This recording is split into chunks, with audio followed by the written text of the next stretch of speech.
సుదర్శన చక్రాన్ని నువ్వు చేతితో పట్టుకుని ఎప్పుడైనా నువ్వు దీన్ని నీ రిపుల త్రియామాచరుల అంటే మూడవ యామమునందు చరించేవారు, చీకట్లో తిరిగేవాళ్ళు రాక్షసులు. ఆ రాక్షసులు ఈ విష్ణువుకి శత్రువులు. ఎందుకంటే ఈయన ధర్మాన్ని నిలబెడదాం అనుకుంటాడు, వాళ్ళ ధర్మాన్ని పాడు చేద్దాం అనుకుంటారు. అంతకన్నా శత్రుత్వం ఏమి ఉండదు. కాబట్టి నువ్వు ఈ చక్రాన్ని ప్రయోగిస్తే దీని శక్తి ఏమిటో తెలుసా? ఎదుటివాడి కుత్తుక కోసేసి మళ్ళీ వచ్చి నీ వేలికి తనే వచ్చి నిలబడిపోతుంది. అంత గొప్ప ఆయుధాన్ని, ఈ చక్రాన్ని నీకు ఇస్తున్నాను. కాబట్టి నువ్వు ఈ చక్రాన్ని తీసుకో. దీనితో పాటు కౌమోదకి అనబడేటటువంటి గదిస్తున్నాను. ఇప్పటికీ మనం వాటినే స్తోత్రం చేస్తాం. అరినళిన గదాశంక పాణిర్ముకుంద భూ పాదౌ యస్య నాభి వీరసుర నిలచంద్ర సూర్యౌ చ నేత్రే అని విష్ణు సహస్రం చదివే ముందు పీఠికలో చదవట్లా. కాబట్టి నీకు చక్రం ఇస్తున్నాను. కాబట్టి ఇప్పుడు ఇంకా మీరు కాపాడగలరా ఇంద్రుడు వస్తే? ఇప్పుడు మీకు ఆయుధములు ఉన్నట్టేనా? అయ్య బాబోయ్, ఆయుధాలా? పొంగిపోతుంటే మేము నీ ఇష్టం తిని భగ్గుమని మండిపో. మామూలుగా వద్దు, భగ్గుమని మండి తినేసి ఎవడడ్డొస్తాడో మేము చూస్తాం. పూర్వం జంకుతూ ఏదో చిన్ని మంటల రూపంలో వెళ్ళేవాడు ఖాండవనంలోకి. ఇప్పుడు కృష్ణార్జునులు ఉన్నారు. పెడిలి సువర్ణ పర్వతము పెక్కు తెరంగుల వ్రయ్యునట్టులప్పుడు వివిధ ప్రకారముల భూరిసి కావళి కాండవంబు నల్లడుగడు పర్వగా పెరిగి కల్పదొడంగె హుతాచనుండు ఏట్పడగ వనంబులోని మృగపక్షి భుజంగమ భూత సంఘముల్. ఎలాగ కాల్చేశాడంటేట ఇంకా ఉత్తర క్షణంలో మేరుపర్వతం యొక్క శిఖరములు పెళ్ళన బరద్దలైపోతే ఎలా ఉంటుందో అలా ఒక్కసారి ఖాండవనం అంతా అగ్నిహోత్రం అంటుకుంది. అంటుకోవడం ఏమిటి? మొట్టమొదట అందులో ఉండేటటువంటి జంతువులన్నీ పరిగెత్తబోయాయి. కానీ ఎక్కడికని పరిగెడతాయి? అగ్నిహోత్రంలో అవన్నీ కాలిపోయాయి. దాంతో వికృతమైనటువంటి క్రూరమృగముల యొక్క ధనులు, చెట్ల మీద ఉన్న పక్షులు పైకి ఎగరబోయాయి. అగ్నిహోత్రం కింద పరిగెత్తేవాడినే కాదు, అసలు అగ్నిహోత్రం యొక్క శక్తి ఎక్కడో తెలుసా అండి? అగ్నిహోత్రం యొక్క శక్తి పైన ఉంటుంది, కింద కన్నా పైన ఎక్కువ దాన్ని. అందుకే మంట మీద కదా గిన్ని పెడతాం. పైగా అగ్నిహోత్రుడి యొక్క ప్రవాహం కూడా ఊర్ధ్వముఖ చలనమైంది. ఆయన పైకి ఎక్కుతాడు. నీరు అధోముఖ చలనం, కిందకెడుతుంది. మీరు అందుకే అగరవత్తుని ఇలా పెట్టండి, నిధనం అవుతుంది. అగరవత్తు వెలిగించి ఇలా పెట్టండి, పైకి ఎక్కుతుంది. అగ్ని పైకి రేగుతాడు ఆయన. అందుకని పైకి లేచింది అగ్నిహోత్రం. పైకి లేచేటప్పటికి పక్షులు చెట్ల మించి పైకి లేచిపోబోయాయి. ఆయన ఎక్కడికి పోతారని ఒక్కసారి పైకి లేచాడు. లేచేటప్పటికి జ్వాలలకి అవన్నీ కింద పడిపోయి కొవ్వలాడుతూ పక్షుల ధనులు, క్రూరమృగాల ధనులు, ఈ ధనులతో పక్షులన్నీ కాలిపోతున్నాయి. పెద్ద మంటలు, సెగలు, పొగలు, పెటిల్లు మన ధనులు పేలిపోతున్నవి, రవ్వలతో పైకి రేగిపోతున్నాయి. ఖాండవనం అంతా కాలిపోతోంది. పచ్చిది ఎండిపోయి కాలిపోయింది, ఎండిపోయినట్టు కాలిపోతోంది. తన ప్రతాపం అంతా చూపించి గబగబా వేసేసుకుంటున్నాడు, మందు వేసేసుకున్నట్టు. చూడండి, ముందు తొందరగా ఇది వేసుకోండి, ముందు ప్రాణరక్షణ జరగాలి మీకు అన్నవాడు ఓ గంట వేసుకుందాం, లేదో చూసొద్దాం టీవీ అంటాడేంటి, ముందు గబుక్కుని వేసుకుంటాడు ఏ మంచినీళ్ళతోటో. అలా గబగబా కాల్చేస్తున్నాడు ఖాండవనాన్ని. ఈ కాల్చడంలో ఏమైందో తెలుసా అండి? హంసలు, కారండవములు, బెగ్గురు పక్షులు, జలపక్షులు, మీరు చదవాలి మహాభారతంలో. నిజంగా జలాశయములు ఉన్నాయి ఇక్కడ.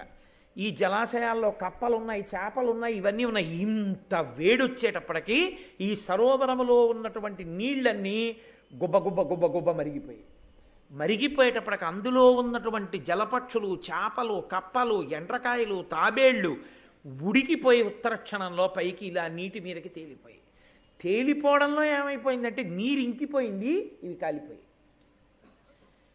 ఇంత విచిత్రంగా కాలిపోతుంటే ఉత్తర క్షణంలో ఈయన కాల్చినంత వేగంగా ఇంద్రుడికి కబురు వెళ్ళదుగా. ఏమండో ఖాండవనం ఇంతలా కాలిపోతోంది అని ఇంద్రుడికి చెప్పాలండి. వాళ్ళ స్నేహితుడు ఉన్నాడు ఇందులో తక్షకుడు అన్నవాడు వాడు ఉండాలిగా, ఎవడో వాడు వెళ్ళి చెప్పాలిగా. వెళ్ళి చెప్పారు ఇంద్రుడికి. అమ్మ బాబోయ్, అందులో నా స్నేహితుడు ఉన్నాడు తక్షకుడు, కాలిపోతాడేమో, వెళ్ళండి అని బ్రహ్మాండమైన మేఘాల్ని పంపించి వర్షధారలు కురిపించాడు. అగ్నిహోత్రుడు అన్నాడు, అర్జున, కృష్ణ, వర్షపు ధారలు ఎన్ని మేఘాలు వచ్చేసాయో కురిసేస్తున్నాయి అన్నాడు. మీరేం భయపడకండి, అలా భోజనం చేయండి అన్నారు వాడు. అనేసి అర్జునుడు వెంటనే గాంధీవానికి సంధించి అక్షయ బాణతో నిర్మలలోంచి ఎప్పుడు వింటినారి లాగాడో, ఎప్పుడు సంధించాడో, ఎప్పుడు విడిచిపెట్టాడో తెలియదు. వర్షపు నీటి బిందువులు కూడా కింద పడడానికి వీలు లేని రీతిలో బాణ పరంజా కట్టేశాడు ఖాండవ వనమంతా. అది కూడా ఇవాళ మనం ఇలా నీరు జారిపోయేటట్టు కట్టాం. ఖాండవ వనం బయట నీళ్లు పడేటట్టుగా కట్టాడు ఆ పరంజాని.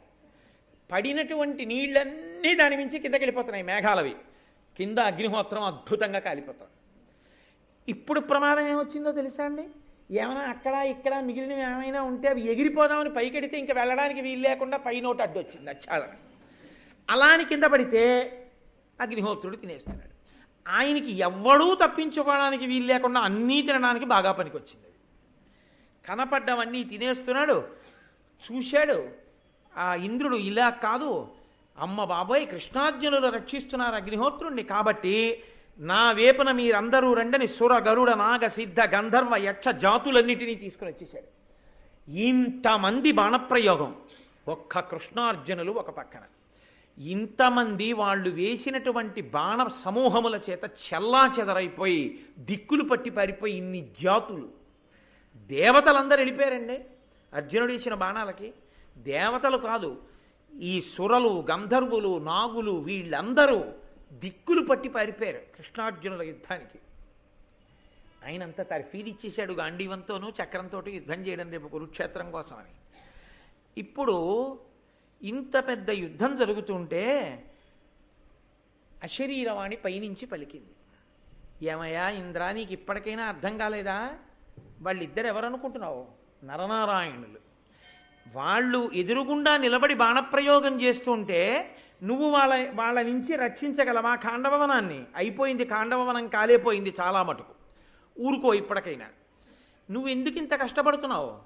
నీ స్నేహితుడైనటువంటి వాడు తక్షకుడు ఉన్నాడని కదూ, ఆ తక్షకుడు అగ్నిహోత్రుడు వస్తున్నాడు, కృష్ణార్జునులు అభయం ఇచ్చారని తెలియగానే ఇది విడిచిపెట్టి పారిపోయి కురుక్షేత్రంలో దాక్కున్నాడు. ఉండిపోయిన వాడెవరంటే తక్షకుడు కొడుకు అశ్వసేనుడు ఉండిపోయాడు. తక్షకుడి భార్య ఉండిపోయింది, అశ్వసేనుడి తల్లి. అగ్నిహోత్రుడు కాల్చేస్తుంటే తల్లి పారిపోలేకపోతే అశ్వసేనుడు పైకి ఎగిరిపోతూ, అమ్మా నా తోక కరిచి పట్టుకో తీసుకుపోతానన్నాడు. తోక కరిచి పట్టుకుంది తక్షకుడి భార్య. అశ్వసేనుడు పైకి వెళ్ళిపోతున్నాడు. చూశాడు అర్జునుడు, ఆహా నా నుండి ఇలా తప్పుకుంటావా అని ఒక బాణం చేత ఆ అశ్వసేనుడి తోక కొట్టేశాడు. తోక తెగిపోయి తక్షకుడి భార్య అగ్నిహోత్రంలో పడిపోయి కాలిపోయింది. ఇంకొక బాణం తీసి అశ్వసేనుణ్ణి కొడుతున్నాడు. అమ్మ బాబోయ్, రేపు స్నేహితుడు వచ్చి నా కొడుకుని రక్షించలేదంటాడేమో, ఇప్పటికే అతని భార్య చచ్చిపోయిందని మోహిని అనబడేటటువంటి విద్యని ప్రయోగించాడు ఇంద్రుడు. ప్రయోగించడంలో ఒక్క క్షణం బాణప్రయోగం చేయడంలో తత్తరపడ్డాడు అర్జునుడు. ఒక్క క్షణం ఆ మోహిని విద్యకి, అంతే. ఈలోగా కురుక్షేత్రానికి పారిపోయాడు అశ్వసేనుడు కూడా. కాబట్టి తక్షకుణ్ణి అశ్వసేనుణ్ణి రక్షించుకోగలిగాడు ఇంద్రుడు, కానీ తక్షకుడి భార్య మాత్రం అందులో కాలిపోయింది. తదనంతరం కృష్ణుడు నముచి అనబడేటటువంటి ఒక రాక్షసుని తమ్ముడు మయుడు ఆ ఖాండవవనంలో తిరుగుతుంటే సుదర్శన చక్రాన్ని ప్రయోగించాడు. వాడు పారిపోయి వచ్చి అర్జునుడి చాటుకి చేరి కృష్ణుడు చక్రప్రయోగం చేశాడు. నువ్వు సుక్షత్రియుడివి, శరణాగతి చేస్తున్నాను, నన్ను కాపాడన్నాడు. ఎవడైనా సరే కాల్చేస్తాను అనలేదు అర్జునుడు. శరణాగతి చేశాడో వాణ్ణి మాత్రం చంపకూడదు, అది క్షత్రియుడి ధర్మం. నేను మీకు అదే మనవి చేసింది. ఎవడు ధర్మాన్ని పట్టుకున్నాడో వాడికే రక్షణ.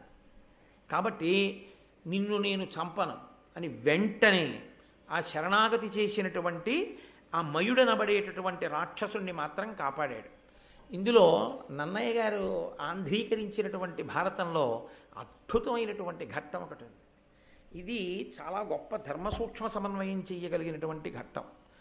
చాలా గొప్ప విషయాన్ని గృహస్థాశ్రమంలో ఉన్న వాళ్ళకి నేర్పుతూ ఉంటుంది. అది మందపాలుడు అని ఒక రాజుగారు, ఆయన ఒక 1000 దేవతా సంవత్సరముల పాటు తపస్సు చేశాడు. చేసి అది కూడా బ్రహ్మచర్యంతో తపస్సు చేసి ఆయన తిన్నగా ఊర్ధ్వలోకాలకు వెళ్ళిపోయాడు. వెళ్ళిపోతే ఆయన్ని చూసి వెంటనే ద్వారాలు మూసేసేయండి అన్నాడు. లోపలికి రావడం కాదు, ద్వారం మూసి ద్వారం కనపడకుండా వెనక్కి పంపించండి అన్నాడు. ఆయన అన్నాడు, నేను 1000 దేవతా సంవత్సరములు తపస్సు చేశాను, నేను అసలు ఎందుకు రాకూడదు ఈ ఊర్ధ్వలోకాల్లోకి అన్నాడు. నువ్వు బ్రహ్మచర్యంతో ఉండిపోయి తపస్సు చేశావు, సన్యాసమన్నా తీసుకోవాలి, గృహస్థాశ్రమంలో కన్నా వెళ్ళాలి. బ్రహ్మచారిగానే మిగిలిపోయి చాలా చేసినా వాళ్ళకి ఊర్ధ్వలోకముల యొక్క ద్వారదర్శనం కూడా ఇవ్వం. నీకు పితృరుణం తీరలేదు, నువ్వు సంతానాన్ని కనాలి. పిచ్చి పిచ్చి వేషాలు వేసి ఏదో వేదాంతం వంటబట్టిందని పెళ్లి చేసుకోమనే వాళ్ళకి వాత. నన్నయ్య గారి భారతంలో ఈ ఘట్టం. నువ్వంటూ తరించాలంటే పితృరుణం తీరితేనే. బ్రహ్మచారిగా నువ్వు ఉండిపోతే జరత్కారోపాఖ్యానం విన్నారుగా, పైతరాల వాళ్ళని కూడా కిందకి దింపేస్తారు. కిందకి దింపేసి ఒంటి వేరుతో వెరలాడుతున్న గడ్డి దుబ్బుల చేత పట్టించి వేర్లు ఎలక రూపంలో యమధర్మరాజు గారు కొడికి కింద పారేస్తాడు హీనలోకాల్లోకి. మీరు విన్నారు జరత్కారోపాఖ్యానంలో. 2, ఎవడు వివాహం చేసుకుని సంతానమును పొంది పితృదేవతల యొక్క రుణాన్ని తీర్చుకోలేదో అటువంటి వాడికి అసలు ఊర్ధ్వలోకముల దర్శనమివ్వరు. కాబట్టి నువ్వు ఎంత తపస్సు చేస్తే ఎవడకు కావాలి? నువ్వు బ్రహ్మచారిగా ఉండిపోయావు, పో వెనక్కి అన్నాడు. ఆయన గబగబా వెనక్కి వచ్చి, నేను ఇప్పుడు సంతానాన్ని పొందితే తొందరగా వెళ్ళిపోవచ్చు. తొందరగా సంతానాన్ని పొందడం మాంసపిండానికి సాధ్యం అవుతుంది. అంటే పక్షికి తొందరగా సంతానాన్ని కంటుంది. పక్షి గుడ్డి పెట్టి పెరిగితే పిల్ల అయిపోతుంది. కాబట్టి నేను పక్షినైపోతే, ఒక ఆడపక్షితో సంభోగిస్తే నాకు సంతానం కలుగుతుంది. సంతానం కలిగితే ఊర్ధ్వలోక ప్రాప్తి. నాకు శక్తి ఉంది కాబట్టి పక్షినైపోతాను అని తాను ఒక లావుక పక్షిగా మారి, ఒక ఆడలావుక పక్షి జరిత దాని పేరు, ఆ జరిత అన్న పక్షితో కూడాడు. కూడితే ఆయనకి 4 కొడుకులు పుట్టారు. తండ్రి మహాబ్రహ్మజ్ఞాని కదండి. ఉపాధి ఏదైతే, ఉపాధితో సంబంధం ఉండదు మీకు, భక్తితో. ఒక్కొక్కసారి ఏ వేదంబు పఠించలూత భుజగంబే శాస్త్రములు సూచే తాను ఏ విద్యాభ్యాసమునర్చె కరి చించే మంత్రము హించే బోధావిర్భావ నిదానములు చదువులయ్యా కాదు మీ పాద సంసేమాసక్తియ కాక జంతు తతికిన్ శ్రీకాళహస్తీశ్వర అంటాడు ధూర్జటి. పాము, ఏనుగు, సాలెపురుగు ఇవి కాళహస్తీశ్వరుణ్ణి ఆరాధించి మోక్షాన్ని పొందలేదా? ఉపాధి ఏదైతే ఎవడకు కావాలి? మనుష్యుడిగా పుట్టావు, ఒక్క పూట సంధ్యావందనం చేయవు, ఒక్క యాగం చేయవు, యాగశాలగా ప్రదక్షిణం చేయవు, దేవాలయంలోకి రావు, ఒక్కసారి నామం చెప్పావు, ఎవడకు కావాలి మనుష్య ఉపాధి అయితే? అందుకొకదు శంకరాచార్యులు వారు శివానందలహరి చేస్తే, నరత్వం దేవత్వం నగవన మృగత్వం మశకత పశుత్వం కీటత్వం భవత విహగత్వాది జననం సదాత్పాదాబ్జ స్మరణ పరమానందలహరి విహారాసక్తం చేద్రూతయమిహ కింతేన వపుష.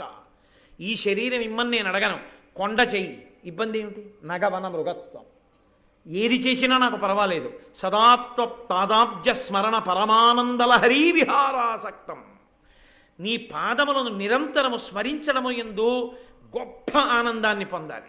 అంబుజోదర దివ్య పాదారవింద చింతనామృత పాన విశేష మత్త చిత్తమేదీతి ఇతర విషయంబు చెరనేర్చు వినుత గుణశీల మాటలు వేయునేలా అంటాడు ప్రహ్లాదుడు. ఆ మందార మకరంద పానము చేత మత్తెక్కిపోయిన హృదయానికి ఇతర విషయాలు ఎందుకయ్యా తండ్రి, నాకు అక్కర్లేదన్నాడు. కాబట్టి ఉపాధితో సంబంధం ఉంది. కొండగా పుట్టింది భద్రాచలం, అయితేనే అవతారాన్ని విడిచిపెట్టేసినటువంటి రామచంద్రమూర్తిని మళ్ళీ తీసుకొచ్చి కూర్చోబెట్టింది. ఆయన మరిచిపోయాడు ఆయుధాలు ఎలా పట్టుకోవాలో, కానీ తీసుకొచ్చి కూర్చోబెట్టింది. వామాంక స్థిత జానకీ పరిలసత్ కోదండ దండంకరే చక్రం చోద్భకరేణ బాహుయుగలే శంఖం శరం దక్షిణే బిభ్రాణం జలజాతపత్రనయనం భద్రాద్రిమూర్ధ్రిస్థితం కేయూరాది విభూషితం రఘుపతిం సౌమిత్రియుక్తం భజే అని శంకర భగవత్పాదులు స్తోత్రం చేశారు ఆ రామచంద్రమూర్తిని చూసి. అంత గొప్పగా తీసుకొచ్చింది ఒక కొండ, అంత గొప్పగా మోక్షం పొందింది కాళహస్తి క్షేత్రంలో. నరజన్మ ఎత్తి మాత్రం ఎంతమంది ఈశ్వర పదంలో అడుగులు వేయగలుగుతున్నారు? మనుష్య శరీరం ఒక్కటి ఉన్నంత మాత్రం చేత తరించిపోడు. మనుష్య శరీరాన్ని ఉపయోగించుకున్నవాడు తరిస్తాడు. గుడి బయట నుంచి ఉంటేనే ఆ ఆవు గొప్పది ఉపాధి చేత, గుడి లోపలికి వస్తేనే. లోపల వస్తువు మారనప్పుడు భేషజానికి పూజలు పనికొస్తే, భేషజానికి శరీరం పనికొస్తే, ఈశ్వరుడి ముందు అహంకార పరిత్యాగం చేసి వినయంతో తల వంచడం నీకు చేత కాకపోతే, ఇలా తలెత్తి గుండెల మీద చెయ్యేసుకు చూపించుకోవడానికి ఇది పనికొస్తే, తెచ్చినవన్నీ నీవే అన్న భ్రాంతి నీకుంటే, నీ అహంకారానికి అది ఆలవాలమైతే ఎవడకు కావాలా మనుష్య జన్మ? 2 పువ్వులు తెస్తావు, నే తెచ్చానంటావు. ఏది చేసినా నే చేశాను వాత పెట్టలా శంకరాచార్యుల వారు? గభీరే కాసారే విశతి విజనే ఘోర విపినే విశాలే శైలే చ భ్రమతి కుసుమార్థం జనమతి సమర్ప్యైచేత సరసిజముమానాదభవతే సుఖేనా వస్తాతుం జనైహ నజానాతి కిమహో అని అడిగారు ఆయన. కాబట్టి ఆ వినయం, ఆ భక్తి ప్రధానం. ఉపాధితో ఏముంది? ఈ ఉపాధితో ఉండి భక్తి లేనప్పుడు ఇది ఉన్నా ఒకటే, ఊడిపోయినా ఒకటే. ఇందులో ఉండి భక్తితో ఉన్నావా, నీ పాదముల మీద పడి నమస్కరించవలసిందే. కాబట్టి ఆయన పక్షిగా ఉండి జరితతో కలిసి ఉన్నందుకు పుట్టినటువంటి నలుగురు కొడుకులు బ్రహ్మజ్ఞానులు అయ్యారు. విత్తనం యొక్క ఫలితం అది. అందుకని బ్రహ్మజ్ఞానులు పుట్టారు. వాళ్ళు జరితారి, సారిసృక్క, స్తంభమిత్ర, ద్రోణ అని నలుగురు బ్రహ్మజ్ఞానులు. ఈ ఖాండవనం కాలిపోతోంది. తండ్రి వెళ్ళిపోయాడు పిల్లలు పుట్టేగాని. వెళ్ళిపోయి లపిత అని తన మొదటి భార్య మనుష్యకాంత, ఆమెతో ఉన్నాడు అంతఃపురంలో. ఈ జరిత అంది ఏడుస్తూ, మీ తండ్రి సంతానాన్ని కన్నాడు, రక్షించవలసిన వాడు రక్షించకుండా వెళ్ళిపోయాడు. ఇప్పుడు నేను ఈ కోణల్ని ఏమి రక్షించుకోగలను? ఇదిగో ఇక్కడ ఒక చిన్న బిలం ఉంది, కన్నం. కన్నంలోకి వెళ్ళిపోతే అగ్ని ఏం చేయలేదు. కానీ మన ప్రారంధం ఏమిటంటే మనం మాంసపిండాలం. మాంసపిండమైన కారణం చేత మనం దొరకగానే ఎలక కొరికేస్తుంది మనల్ని. కాబట్టి అందులోకి వెళ్ళి బయటికి వచ్చి బతుకుతామని నమ్మకం లేదు. ఇక్కడే ఉంటే అగ్నిహోత్రుడి యొక్క అనుగ్రహం అంటూ కలిగితే మనం బ్రతకచ్చు. ప్రమాదం ఏర్పడినప్పుడు ఖచ్చితంగా చచ్చిపోతామన్న దాంట్లో వేలు పెట్టకూడదు. ఏవో చచ్చిపోవచ్చు, చచ్చిపోకపోవచ్చు అన్న దాని మీదే నిలబడాలి. కాబట్టి చెట్టు మీదే ఉందాం. అగ్ని ఇక్కడ దాకా వచ్చేసి కాల్చేస్తే కాలిపోదాం. ఈ లోపల మనకేమైనా అదృష్టం కలిసి వస్తే కలిసి వస్తుంది, బొరియలోకి వెళ్ళొద్దు. కాబట్టి నేను మీతో ఉంటానంది. అంటే ఆ పక్షులు అన్నాయి, వద్దమ్మా నువ్వు కూడా వెళ్ళిపో అన్నాయి. నువ్వు కూడా వెళ్ళిపో నాన్నగారిలాగే, మేము బతికి ఉంటే ఉంటాను, లేకపోతే లేదు. అమ్మా నువ్వంటూ ఉంటే మళ్ళీ నీకు బిడ్డలు పుడతారు. కానీ అమ్మా నువ్వు మరణించి మేముంటే అమ్మ మళ్ళీ రాదుగా మాకు, అందుకని వద్దమ్మా నువ్వు వెళ్ళిపో అన్నాయి. కానీ మందపాలుడు కృతఘ్నుడై వెళ్ళిపోలేదు బిడ్డల్ని కని. ఖాండవనాన్ని దహించడానికి మొట్టమొదటిసారి అగ్నిహోత్రుడు వెళుతున్నప్పుడే ఆయన గబగబా అగ్నిహోత్రుడి ముందుకెళ్ళి వేదాంతర్గతమైనటువంటి అగ్ని సూక్తంతో అదేంటి ఆయన్ని ప్రార్థన చేశాడు. మీకు ఇదొక చాలా గొప్ప విషయం అండి శాస్త్రంలో.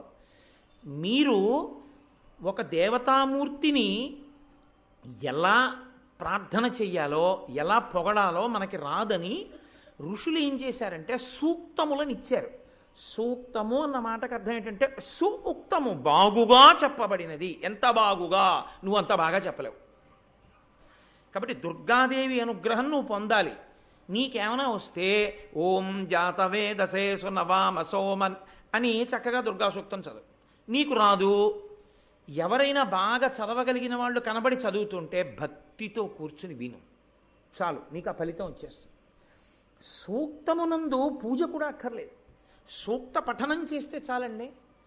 దుర్గా సూక్తం చదివారనుకోండి ప్రమాదం తప్పిపోతుంది తెలుసా అండి, అంత శక్తివంతం దుర్గా సూక్తం. అందుకే అన్ని సూక్తముతో దేవత పేరు పెడతారు. నీలా సూక్తం, భూసూక్తం, పురుష సూక్తం, శ్రీ సూక్తం, మంజు సూక్తం, అన్ని సూక్తములే. అంటే దాని గురించి బాగుగా చెప్పబడినది.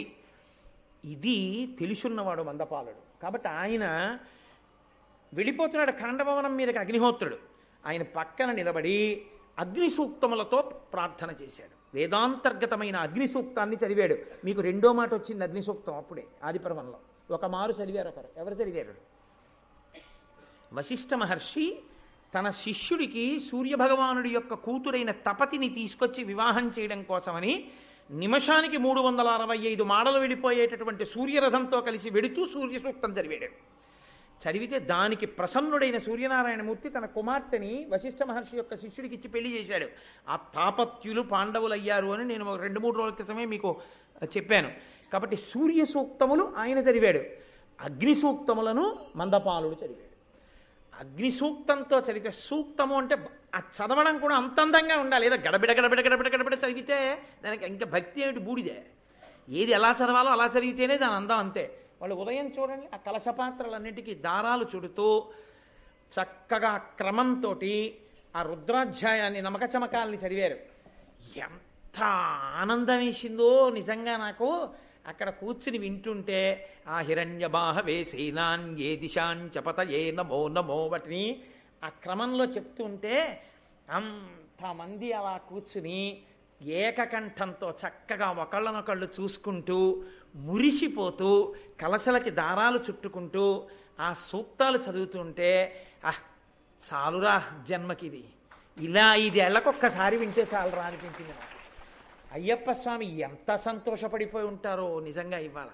అది మంత్రం చదవడం అంటే అందంగా చదవాలి, అంతేగాని గడబిడ గడబిడ గడబిడ గడబిడ గడబిడ. అసలు ఆవాహయామి అనేటప్పటికీ వాడు నీరాజనం సమర్పయామి దగ్గర ఉంటాడు. ఉపచారం ఎప్పుడు చేస్తావు? అసలు ఉపచారం ఏది? అది కాదు పూజ అంటే, అది కాదు సూక్తం చదవడం అంటే. సూక్తము చదువుతుంటే పక్షులాగాలి, అలా ఉండాలి సూక్తం చదివితే. అది సూక్తము ఋషులు ఇచ్చారు, దాన్ని ఎందుకు అలా చదువుతాం? మాని చదవడం, చదివితే సరిగ్గా చదువు అంతే. కాబట్టి అంత బాగా ఆయన అగ్ని సూక్తాన్ని చదివితే వెళ్ళిపోతున్న అగ్నిహోత్రుడు ఆగన్నాడు, నీకేం కావాలన్నాడు. అది దేవతలు ఎంత ప్రీతి చెందుతారో చూడండి సూక్తం వింటే. ఇప్పుడు చదువుతారు వేదం అయిపోయాక. చదివితే ఆయన అన్నాడు, నా బిడ్డలు ఖాండవవనంలో ఉన్నారు, భార్య జరిత 4 కుమారులు, వాళ్ళ 5గురిని నువ్వు చంపకే అన్నాడు. తప్పకుండా నీకు మాటిస్తున్నాను, చంపను అన్నాడు. అగ్ని వ్యాపించేటప్పుడు ఈ 5గురిని ఎలా వదులుతాడండి?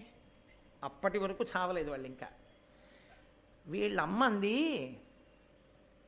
మీ తండ్రి జ్ఞాపకం ఉండి రక్షణ అడిగాడో అడగలేదో వెళ్ళిపోయాడు, అయ్యో బిడ్డలు మీరు కాలిపోతారే, ఆడదాన్ని ఏం రక్షించుకోనంది. అక్కడ లపితతో ఆయన అన్నాడు మందపాలుడు, నేను అగ్నిహోత్రుడిని వరం అడిగాను సూక్తం చదివి, అగ్నిహోత్రుడికి గుర్తుందో కాల్చేస్తాడో అన్నాడు. లపితంది, నువ్వొకసారి సూక్తం చదివి అగ్నిహోత్రుడు మాట ఇచ్చాక కాలుస్తాడని ఎందుకు అనుకుంటున్నావు?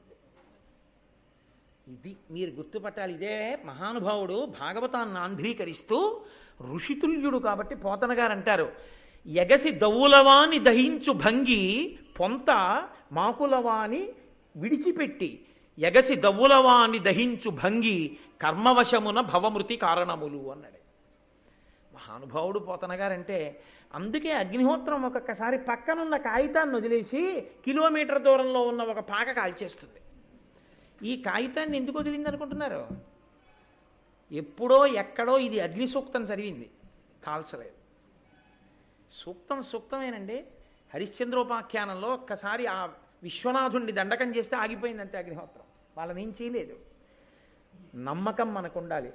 ఇలా అవుతుందా అండి అన్నారు అనుకోండి, కలండనుడు వాడు కలడో లేడు అంటే వచ్చేవాడు కూడా అయిపోతాడు. సంశయాత్మ వినశ్యతి. నీకు నమ్మకం ఉందా?